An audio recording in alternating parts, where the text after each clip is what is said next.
참된 경건이란 주제로 우리 함께 은혜를 나눠보도록 하겠습니다. 우리 마태복음 6장 우리 1절서부터 우리 4절까지 말씀을 읽었는데 오늘 제가 말씀드릴 내용은 18절까지에 대한 내용이에요. 오늘 여러분들께서 우리가 18절까지의 말씀을 우리가 함께 살펴보면서 오늘 은혜 받는 시간들이 되었으면 좋겠습니다.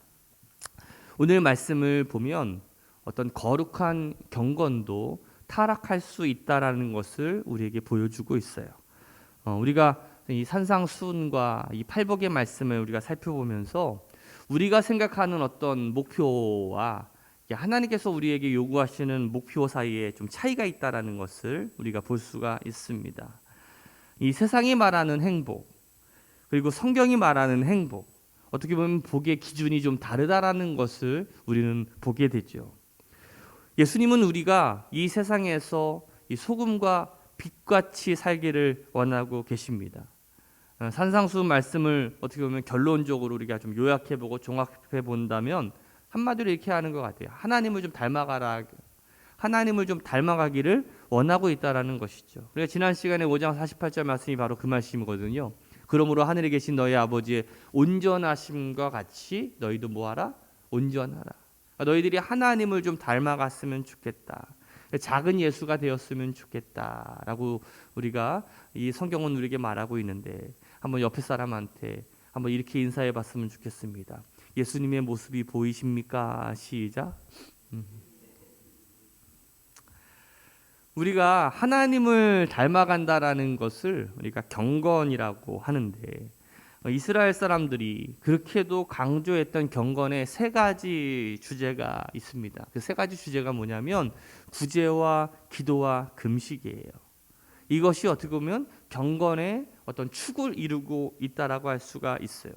이 구제, 기도, 금식 참 좋은 건데 구제도 좋은 것인데요. 이스라엘 백성들이 어떻게 보면 그렇게도 강조하고 또 중요하게 여겼던 것이 바로 이 구제였어요. 구제하는 인생을 살아가시기를 주님의 이름으로 축복합니다. 또 하나의 축이 뭐냐면 기도고 또 하나가 금식인데 제가 가만히 생각을 해보니까 우리가 이걸 완벽하게 하지는 못하지만 우리 한국 성도들이 그나마 구제, 기도, 금식 중에 제일 그래도 잘하는 것, 그러니까 완벽하게 한다는 것이 아니라 그나마 이 세 가지 중에 좀 잘하는 게 뭐예요? 기도 같아요. 그렇죠? 기도 좀 하는 것 같고 어쩌다가 이제 금식. 근데 이 구제가 좀 어떻게 보면 좀 약하지 않은가라는 생각을 해보게 됩니다. 그러니까 우리가 경건의 삶을 이루기 위해서는 균형을 이루어야 한다고 말씀드렸잖아요. 구제와 기도와 금식이 균형을 이루어갈 때 우리가 하나님을 닮아가는 삶이 될 수 있다라는 거예요. 오늘 우리 성경에서 예수님께서 말씀하시는 것이 무엇입니까? 우리가 하나님의 의를 닮아가는 어떤 경건의 주제인 이 구제와 기도와 금식이 어떻게 보면 변질되고 타락될 수 있다라는 거예요. 잘못될 수 있다라는 거예요. 영성신학자인 리차드 포스터는 이렇게 이야기합니다. 금식과 기도와 구제를 도외시한 신앙생활은 한 손을 묶고 하는 농구 경기와 같다라는 거예요. 농구 경기 보시죠? 농구 경기 막 이렇게 드리블도 하고 왼손 오른손 막 번갈아 가면서 패스도 하고 슛도 하고 해야 되는데 한 손을 묶고 그냥 한 손으로만 해야 되는 거예요. 얼마나 불편하겠어요. 이것이 어떻게 보면 구제와 금식과 기도가 바로 없는 신앙생활은 한 손을 묶고 하는 농구 경기와 같다라고 표현하고 있어요. 이 구제, 기도, 금식은요 참된 경건의 삶을 위해서 반드시 필요한 겁니다. 구제가 어떤 의미가 있는지 아세요, 여러분들? 우리가 구제를 하면 우리의 영혼이 맑아져요. 성경은 표현합니다. 우리의 영혼이 맑아진다라고 표현하고 있는데 제가 보니까 구제하는 사람 치고서 욕심 부리는 사람은 거의 없는 것 같아요. 꼭 없다라는 건 아닌데 거의 대부분 구제하는 사람은요 욕심이 없어요. 구제하게 되면 우리의 영혼이 맑아지기 때문에 그래요. 기도할 때도 마찬가지죠. 기도할 때도 또 금식할 때도 어떻게 보면 우리의 영혼이 맑아지는 것을 경험하게 되는데 이거는요 해본 사람만이 알 수 있는 거예요. 오늘 여러분들의 영혼이 맑아지고 아름다워지기를 원하신다면 구제하시기를 바랍니다. 그리고 기도하시기를 바라고 금식하시기를 바라요. 혹시 내 삶에 눌려 있는 것들이 있다면, 막 답답한 것, 막혀 있는 것들이 있다면 그것을 풀어주는 것이 필요한데, 혹시 우리가 어떻게 보면 경제적인 문제로 인해서 어려움을 당하고 있는 사람들이 있어요? 제가 볼 때 구제하면 됩니다. 구제하면 하나님의 약속이 있어요. 어떤 약속이 있냐면 그 자손들 가운데 걸식하는 자가 없다라고 약속하고 있어요. 구제라는 것은요, 어떻게 보면 우리 자자손손 대대로 투자할 수 있는 최고의 투자가 될 수 있다는 사실을 여러분들 기억하시기를 주님의 이름으로 축복합니다. 기도는 무엇입니까? 기도는요, 막혀있는 것들을 뚫어주는 힘이 있는 거예요.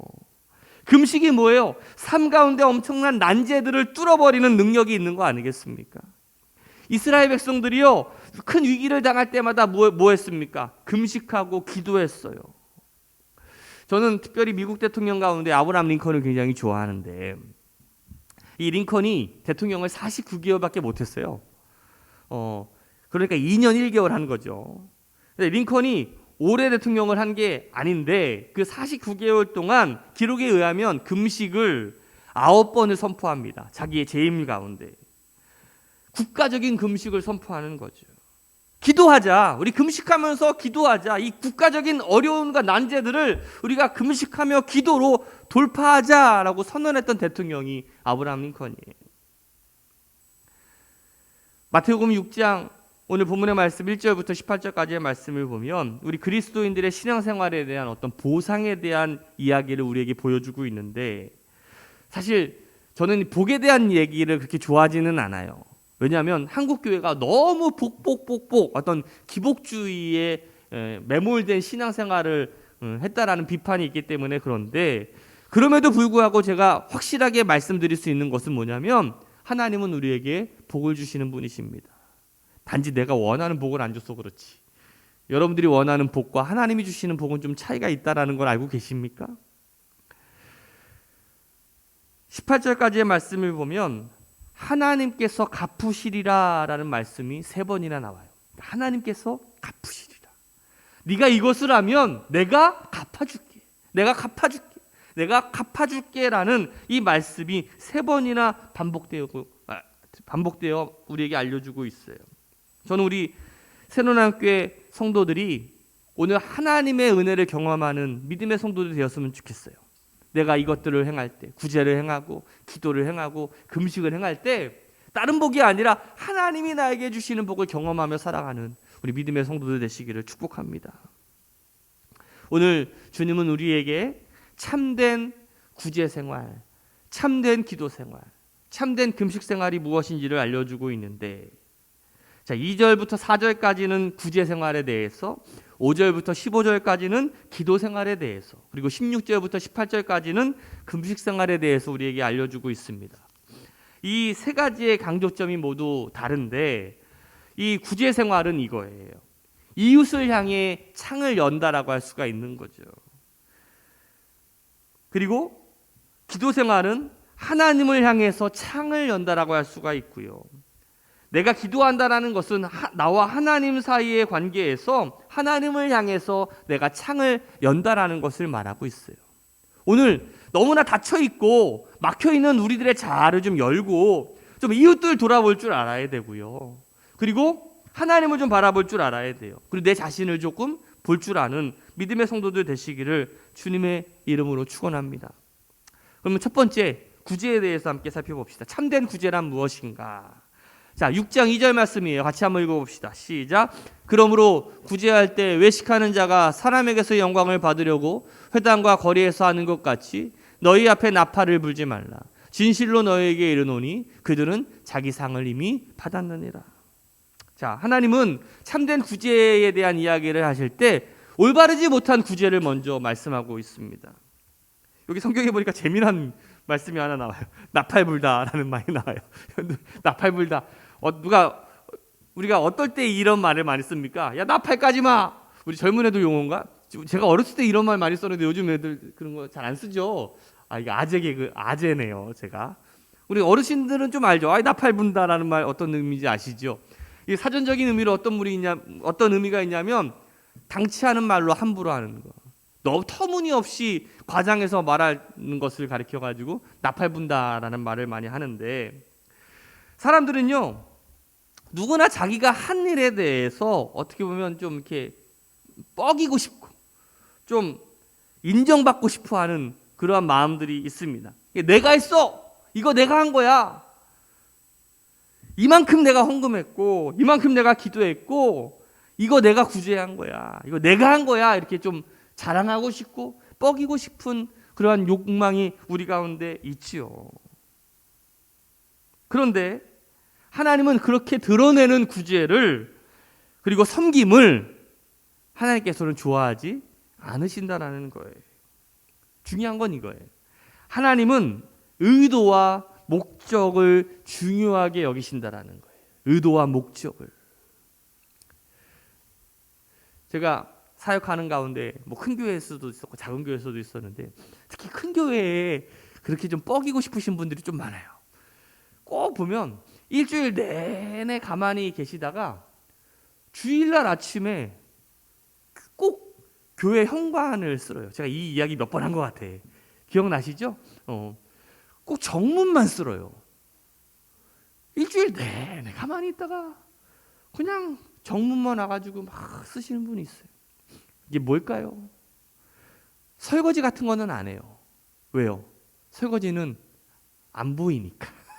저기 주방에 들어가가지고 하는 설거지는 안 보이니까.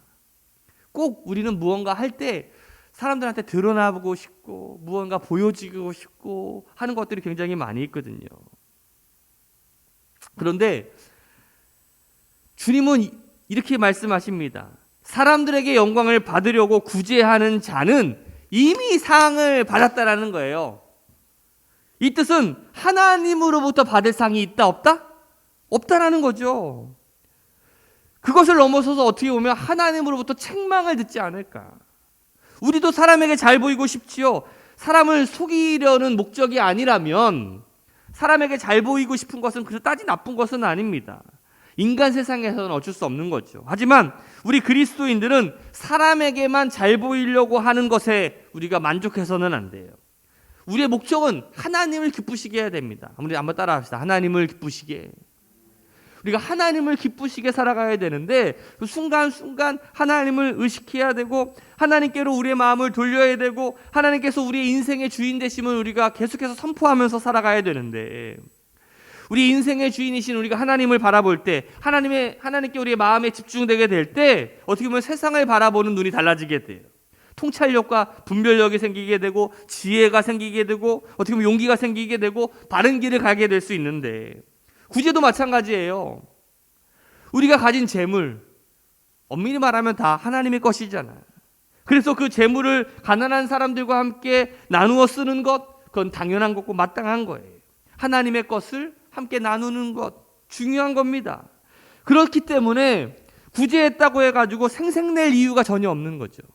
그냥 하나님의 것, 내가 하나님으로부터 받은 것 그냥 잠깐 나누는 거니까 거기에 자신의 이름을 댈 필요가 없어요. 대신에 하나님의 이름이 높아져야 됩니다. 이것이 중요하죠. 어떻게 하면 내 이름 대신에 하나님의 이름이 높아질 수 있을까? 오늘 본문 3절과 4절 말씀에 보면 한 가지 방법을 하나님께서 우리에게 알려주고 있습니다. 구제할 때 오른손이 하는 일을 이 왼손이 모르게 하라라는 거예요.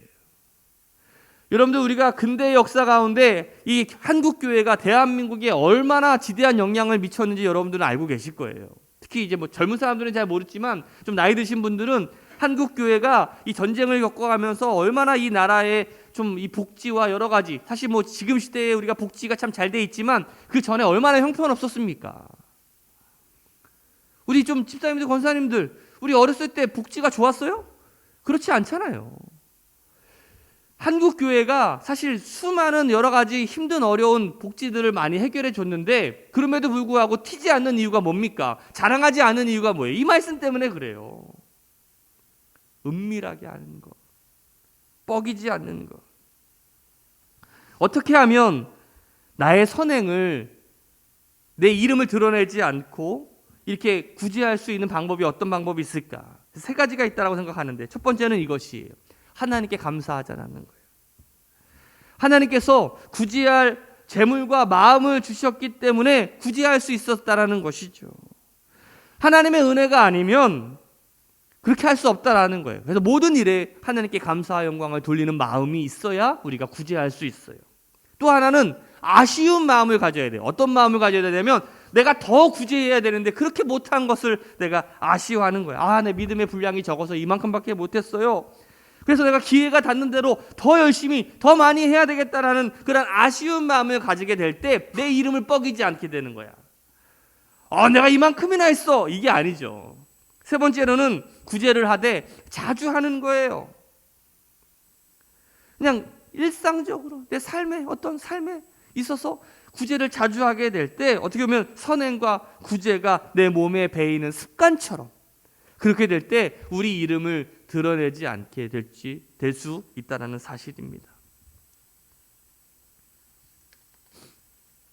중요한 것은 우리의 구제가 하나님 앞에서 올바른 동기와 또 자세를 가지고 실행하는 것이 중요한데, 올바른 동기란 우리 어려운 이웃들을 향한 긍휼의 마음을 갖고 하나님의 마음으로 이웃들을 좀 볼 필요가 있다라는 거예요. 오늘 여러분들의 눈을 다시 한번 쭉 만지시고, 오늘 하나님께서 여러분들에게 안수해 주신 거라고 생각하고 한번 눈을 한번 쫙 비벼보세요. 하나님께서 내 눈을 고쳐주시옵소서. 이제 이웃들을 좀 달리 보고 긍휼의 마음으로 볼 수 있는 눈으로 바꿔주시옵소서. 이런 마음을 가지고 오늘부터 이제 예배 마치고 이 교회 밖을 딱 떠나서 세상을 바라볼 때 이웃들을 향해 긍휼의 마음을 품고 살아가는 우리 새로운학교 성도들 되시기를 주님의 이름으로 축복합니다. 예수님께서 말씀하십니다. 마태복음 10장 42절에 누구든지 제자의 이름으로 이 작은 자 중 하나에게 냉수한 것이라도 주는 자는 내가 진실로 너에게 이르노니 그 사람이 결탄코 상을 잃지 아니하리라. 오늘 구제할 때 우리의 재물의 크기보다 마음의 크기를 바라보시는 그 하나님, 형제를 사랑하는 마음에서 어떻게 보면 하나님께서는 우리의 선행을 아주 귀하게 보고 계신다라는 사실을 여러분들께서 기억하시기를 주님의 이름으로 축복합니다. 꼭 재물이 아니어도 좋아요. 우리의 시간, 우리의 어떤 내가 할 수 있는 재능, 심지어 전화 한 통화, 우리가 마음이라도 우리가 함께 나누는 우리 믿음의 성도들 되시기를 주님의 이름으로 축복합니다. 예기치 못했던 질병으로 하반신을 쓸 수 없는 한 부인이 있었어요. 예수님을 신실하게 믿는 어떤 사랑스러운 여인이었는데 그녀에게 찾아온 이 육신의 고통이 그녀를 괴롭혔습니다. 이 고통과 아픔 속에서 살아가다 보니까 그동안에 정말 정상적으로 삶을 살았다라는 것이 얼마나 감사한지를 그때 비로소 깨닫게 되죠. 몸이 불편해 보니까 정말 정상적인 삶이 너무나 그립기도 하고 너무나 감사했다라는 거예요. 병원에서 치료를 받던 중에 우연치 않게 잡지를 하나 바닥에 보게 되었는데 한국에 대한 소식이었어요. 이제 한국 전쟁으로 인해서 전쟁 고아와 수많은 어린이들이 죽는다는 소식을 접하게 되죠. 사실 우리 1950년대만 하더라도 우리나라가 얼마나 못 사는 나라였습니까? 잘 알지도 못하는 나라였죠. 그래서 그 잡지에 실린 그 한국 전쟁의 이후에 그 고아에 대한 이야기를 딱 접하고 난 다음부터 계속 마음속에 불편한 거예요. 내가 좀 도와야 되겠다. 내가 여유가 있는 것은 아니지만 남편이 주는 돈, 조금 병원비 좀 아껴가지고 자신이 그 돈을 그 한국의 고아원을 위해서 보냈습니다. 그녀가 이제 계속해서 지속적으로 보낸 돈이 모여가지고 작은 고아원을 하나 짓게 되었어요. 그런데 안타깝게도 그 여인이 숨을 거두게 되고 그동안 수많은 물질들이 또 돈들이 그 고아원을 위해서 쓰여지게 됐는데 사실 남편도 몰랐던 것 같아요. 남편이 이제 아내의 유품을 정리하고 서류를 정리하던 가운데 그 아내가 계속해서 후원을 계속해서 한국에 있는 고아원을 위해서 보냈다라는 사실을 듣고 궁금해졌어요. 한국이라는 나라가 어떤 나라길래 우리 아내가 그렇게 구제를 했는가 해서 직접 찾아가게 됩니다. 찾아갔더니 정말 그 아내로부터 시작된 그 구제가 작은 어떤 열매를 맺고 있는 것들을 보면서 감동을 받아요. 그래서 미국으로 다시 돌아가가지고 집을 다 처분하고 우리나라 돈으로 한 7천만 원, 뭐 그 당시 7천만 원이면 어마어마한 돈이죠. 그것을 이제 그 고아원에다가 위탁하게 되죠. 그렇게 해서 새롭게 학교를 짓고 이제 불쌍한 전쟁 고아들 또 소외받는 자들을 위한 어떤 무료로 그들을 가르치는 곳을 만들게 됩니다. 그것이 어떤 학교냐면 지금 부산에 있는 이사벨 여자 중고등학교가 되는 거예요. 지금도 있어요. 여기 보면 그 이 학교의 표어가 뭐냐면 믿음의 사람, 배움의 사람, 일하는 사람이라는 어떤 미션 스쿨에 어떻게 보면 그런 것들을 꿈꾸게 되는데, 가만히 보면 여전히 세상에 가난하고 굶주리고 고통당하는 사람들을 남몰래 도와주는 신실한 그리스도인들이 있습니다. 아마 이 중에 여러분들도 남몰래 뭐 여기저기 후원도 하고 여기저기 돕는 분들도 있을 거라고 저는 생각이 드는데, 우리는 그런 분들의 헌신과 이름 없는 구제를 꼭 기억해야 됩니다. 하나님은 우리를 향해 이 여인처럼 학교와 고아원을 세우는 위대한 일뿐만이 아니라 주변에 있는 가난하고 고통당하는 소외된 사람들을 향한 은밀한 구제의 삶을 살기를 원하고 계셔요. 우리 새로운학교 성도들이 다시 한번 우리의 마음을 품고 이웃들 돌아볼 수 있는 우리 믿음의 성도들 되었으면 좋겠어요.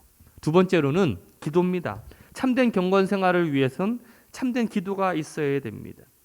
자, 사람들을 의식하거나 보이기 위한 기도는 잘못된 거죠.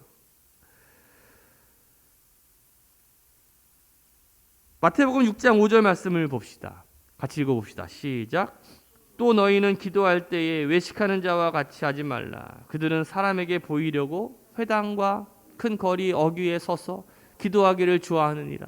내가 진실로 너에게 이르노니 그들은 자기 상을 이미 받았느니라. 오늘 구제하는 삶에 대해서 똑같이 말씀하시죠.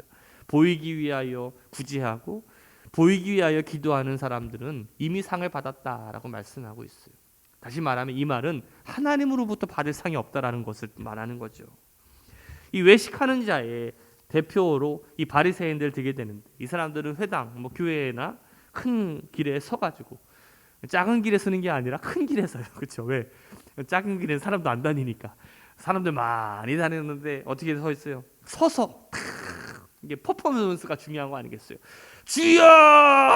막 이렇게 뭐 사람들이 잘 쳐다보면서 저 사람은 경건한 사람이구나, 저 사람은 기도하는 사람이구나, 뭔가 이렇게 유창한 언변으로 논리정연한 감동스러운 말로 하늘을 바라보면서 막 기도하는 그 사람들의 모습을 보면서 많은 사람들은 야, 저 사람이야말로 정말 경건한 사람이구나라고 생각했는지도 몰라요.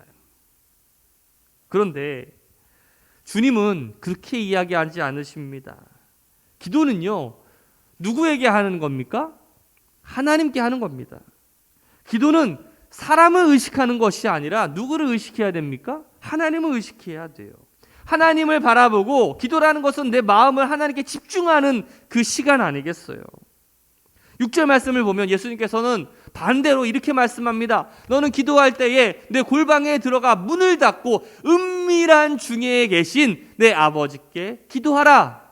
은밀한 중에 보시는 내 아버지께서 갚으시리라 라고 말씀하고 있어요. 네가 기도하는 사람이라고 막 뻐기면서 의식하면서 다른 사람들을 바라보면서 기도하는 것이 아니라 정말 1대1로 하나님을 만나라라는 거예요. 골방으로 들어가서 아예 문을 닫고 기도하라. 사람 의식하지 말라는 거예요. 여러분, 기도는요, 하나님 앞에 앉는 것에서부터 시작되는 거예요. 그래서 사람을 의식적으로 피해야 됩니다. 바로 어떻게 보면 골방이라는 것은 이 세상과 어떻게 보면 분리된 장소 아니겠습니까? 그 어떤 장소든 간에 내가 하나님을 1대1로 만날 수 있는 장소가 어떻게 보면 골방이라고 할 수가 있을 텐데, 오늘 옆에 사람한테 한번 물어보세요. 당신에게는 골방이 있습니까? 시작.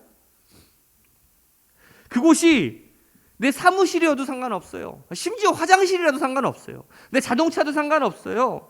그 어느 데서라도 내가 하나님과 1대1로 정말로 만날 수 있는 장소가 있다면 그곳이 골방이에요. 내가 다른 사람들 의식하면서 기도하는 것이 아니라 정말 하나님께서 하나님께만 집중하며 기도할 수 있는 곳, 그곳이 어떻게 보면 진정한 성전 아니겠습니까? 저는 우리 새로운함께 성도들이 참된 이 기도의 경건을 회복하는 믿음의 성도들 되시기를 주님의 이름으로 축원합니다. 세 번째로는 참된 금식이 있어야 됩니다. 자, 16절 말씀 같이 읽어봅시다. 시작. 금식할 때에 너희는 외식하는 자들과 같이 슬픈 기색을 보이지 말라. 그들은 금식하는 것을 사람에게 보이려고 얼굴을 흉하게 하느니라. 내가 진실로 너에게 이르노니. 가만히 보면 어떤 사람들 보면요, 나 금식해요라고 이렇게 얼굴에 보이는 사람들이 있어요.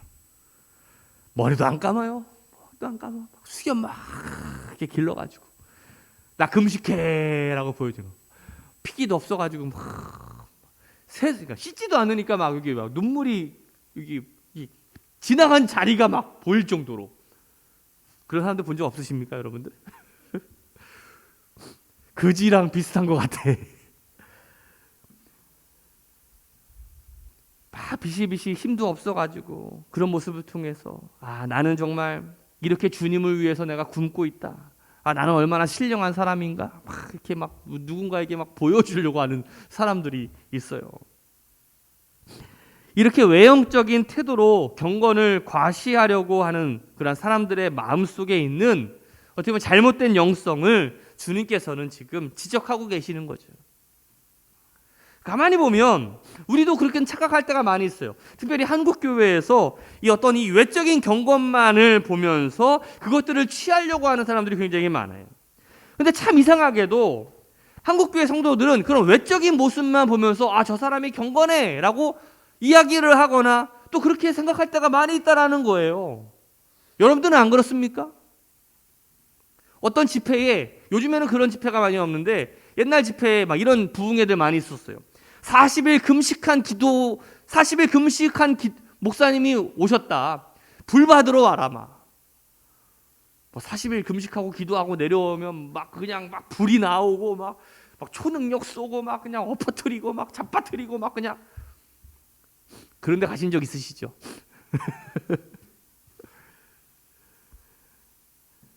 참 시대가 조금 달라지긴 했는데 여러분 옛날 목사님들은요 목소리가 다 똑같았어요. 기억나십니까? 홀리 보이스. 할렐루야. 믿으십니까? 여러분 막 이게 성대 결절인데 이렇게 안 하면 목사도 아니야. 저 사람은 기도도 안 하는 목사고 저 사람은 능력도 없는 목사고 할렐루야 막 이러면은 그때는 우리 목사님이 능력 있다고 막 기억나시죠, 여러분들? 옛날에 제가 신학교에 다녔을 때 그때 한창 우리 한국에 썼던 목사님이 조용기 목사님이었어요. 조용기 목사님. 그래가지고 목소리를 조용기 목사님 흉내 내려고 하는 사람들이 있었어요. 믿으십니까, 여러분? 야, 이게 신학교 가서 공부는 안 하고 다른 목사님 목소리 흉내내고 그 목소리 하면은 은혜 받고 신령한 것처럼 우리가 착각하면서 살아갈 때가 너무 많이 있었다는 거예요. 어떤 외적으로 드러나는 것들 보면서. 여러분들 한번 물어볼게요. 목소리가 경건입니까? 착각하면 안 돼요. 그러면 참된 금식이 무엇일까?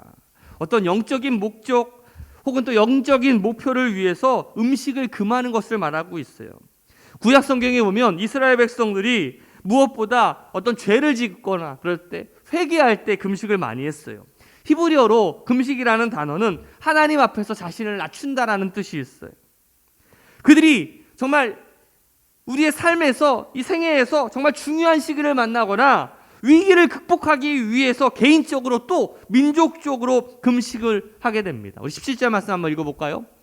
너는 금식할 때에 머리에 기름을 바르고 얼굴을 씻으라. 이 말이 무슨 말입니까? 여러분들 이 말씀을 우리가 오해해서는 안 돼요. 금식할 때 립스틱도 바르고 화장도 하고 더 이쁘게 하라는 뜻이 아니라 금식하는 동안에도 자연스럽게 날마다의 생활을 계속하라는 거예요. 아까 전처럼 나 금식하고 있네, 머리도 안 감고 그냥 수염 막 이렇게 그르고 있어가지고 나는 거룩한 사람이네 티내면서 그렇게 금식하는 것이 아니라 그냥 일상생활과 똑같이 하라는 것이죠. 우리가 금식하는 그런 조용한 시간에 자기 육체와의 싸움에서 승리해 나가면 배고픔과 굶주림을 극복하는 훈련을 겪게 됩니다. 그리고 자신을 향해서 맑은 창이 열리는 것을 우리가 경험하게 되죠. 금식할 때 우리의 내면과 우리의 영혼의 창이 열리고 맑아지게 된다는 거예요. 참된 구제, 참된 기도, 참된 금식은 바로 내 영혼을 맑게 하는 거예요. 내 내적인 영혼을 새롭게 하는 것을 말하고 있어요. 우리는 누군가에게 인정받고 또 칭찬 듣기를 원하고 누군가 보여주길 원하고 뭔가 좀 이렇게 드러내기를 원하고 있죠. 하지만 주님은 우리에게 그럴 때마다 끊임없이 경고하시는 것이 있어요. 너는 이미 상을 받았느니라. 이 말씀이 좋은 말씀이 아니에요. 왜? 사람들한테만 인정받으면 뭐예요? 하나님께 인정받아야지. 그리고 하나님께 상을 받아야지. 오늘 여러분들이 이 말씀을 통해서 다시 한번 우리의 올바른 이 구제와 또 기도와 금식을 회복하고 참된 경건의 삶을 회복하는, 그래서 하나님은 우리가 조금씩 닮아갈 수 있는 믿음의 성도들 되시기를 주님의 이름으로 축복합니다. 우리가 구제한다고 해서 칭찬 듣는 게 아니에요. 당연히 해야 되는 겁니다. 착각하면 안 돼요.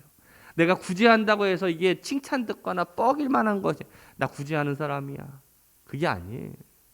한번 따라서 구제는 당연히 하는 거예요. 당연히 하는 거예요. 기도 뭐 하는 거예요? 당연히 하는 거예요. 내가 기도하는 사람이네 뻐길 필요가 없는 거야. 당연한 걸 왜 뻐겨? 그렇지 않습니까? 금식 뭐 하는 거예요? 당연히 하는 거예요. 내 삶에 위기가 오거나 내 삶에 어떤 문제가 오거나 그리고 내 삶에 어떤 죄가 스며들어서 회개할 때 내 영혼을 깨우기 위한 당연히 해야 되는 것. 우리가 이 죄 가운데 노출될 때가 얼마나 많이 있습니까? 그래서 여러분들 금식도 정기적으로 해야 돼요. 그래서 한번 따라합시다. 살찌면 죄입니다. 우리 금식합시다. 같이 금식합시다. 어쩔 수 없이 살찌시는 분들도 있어요. 이제 그런 분들은 예외. 물만 마셔도 살찌시는 분들은 예외. 하지만 내가 절제하지 못하고 참지 못하고 하는 부분들로 인해서 우리가 살이 쪘다면, 내 육체적으로 좀 뭔가 좀 비대해졌다면 어떻게 보면 우리의 영혼이 메말라가는지도 모르겠어요. 오늘 사랑하는 우리 새로운교회 성도 여러분들, 오늘 참된 경건을 이루어가는 믿음의 성도들 되시기를 주님의 이름으로 축복합니다. 기도하겠습니다.